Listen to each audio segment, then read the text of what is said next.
a lot of big stories. Stories of superheroes that fly across oceans and break down buildings to save the people they love the most. But at the end, they still may not be able to save who they care about most. I like to tell stories that are smaller, but no less powerful. As a kid, I was labeled as shy, anxious, slow. When other kids were outside playing in the sun, I sat alone in the classroom reading. When something happened that day that made me nervous, I would burst into tears. I was a crying machine that set off whenever somebody rattled me. And then one day, my teacher sat my mom down in her classroom and told her that I needed to be put into special needs education because of the fact that I cried every day and was antisocial. I didn't know the word for that really was introvert. It's when you think there's something wrong with you, the world becomes terrifying. And in moments like these throughout my childhood, reading fiction was the only thing that filled me with enough fire, with enough hope, with conviction that someday I would be able to use my voice to give the silent voices out there a chance to be heard, because I was once that silent voice. These stories, they were not only an anchor in one of the hardest moments in my life, but they were a retelling of all that I've overcome. One of my favorite authors, Cassandra Clare, said, "If you only believe facts and forget stories, your brain will live, but your heart will die."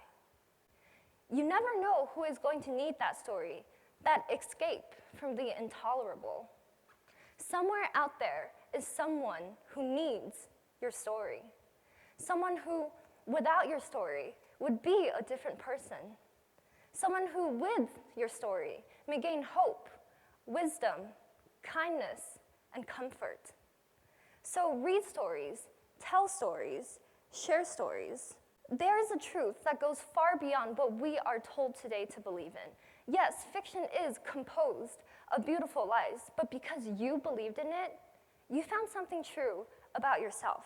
No, reading the Harry Potter series won't get you into the top universities of the world, but it will teach you to love words, to agonize over sentences, to pay attention to the world. I know many people who can read a novel and then go about their everyday lives without that fictional world becoming part of their own. I can't. I hear all the time, "It's just a book. Why don't you pay attention to the things that are real? Why do you feel so emotional about things that don't exist?" But a book is never just a book. We pay attention to the things that exist in storybook worlds because reading fiction builds our capacity to empathize. Empathy is the ability to identify so intimately with another person's emotions that you feel as if you're in their skin. Empathy, as I learned throughout my personal project, is not something that can be taught. Empathy is something that is inspired, it's awakened in the soul, and it allows us to function more than just self-obsessed individuals. Empathy, in the world we live in today, where we wake up to headlines of school shootings, of acid thrown in the faces of child brides, of kids who endure abuse from their parents every single day, is more important than ever. When reading prose fiction, you're looking at a world through other eyes. You get to feel things, to visit places and worlds that you would never otherwise know. The point of reading to cultivate empathy is not to make us better. It's to make us human. These stories will haunt you forever. Someday you will be reading a book, and there will be something in there that you will want to know more about. You will be sobbing at 2 a.m. when one of your favorite characters dies. Your blood will boil at the injustice in the novel. You will learn to care. You will fall in love with characters that you wish were real, but in that moment, they were. Your personal universe will begin to expand.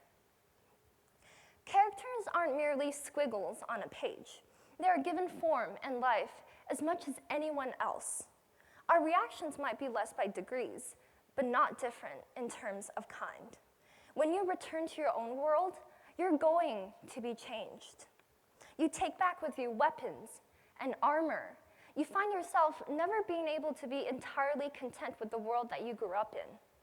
But do not be mistaken. Discontent is a good thing. It pushes us to think about how we can improve and modify our world to leave it better, healthier, stronger for our next generation.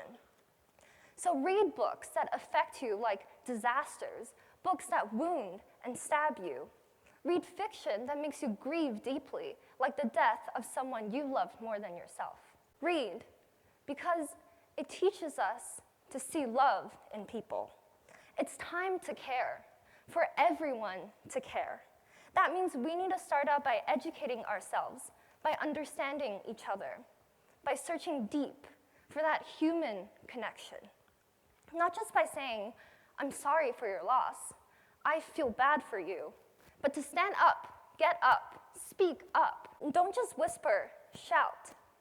Don't just be a silent witness, fight. Even if you don't want to fight for yourself, fight for others.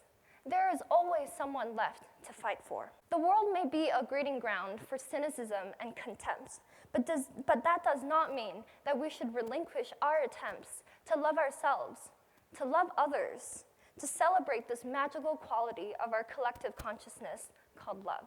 And that starts out by teaching our youngest generation what it means to have empathy, what it means to care, what it means to love. And the best way I believe to do that is to teach them to love reading. Tell them that they can be the sun, that they are suns burning bright in the sky, rattling the stars. We are all suns, and it's time to rise. Thank you.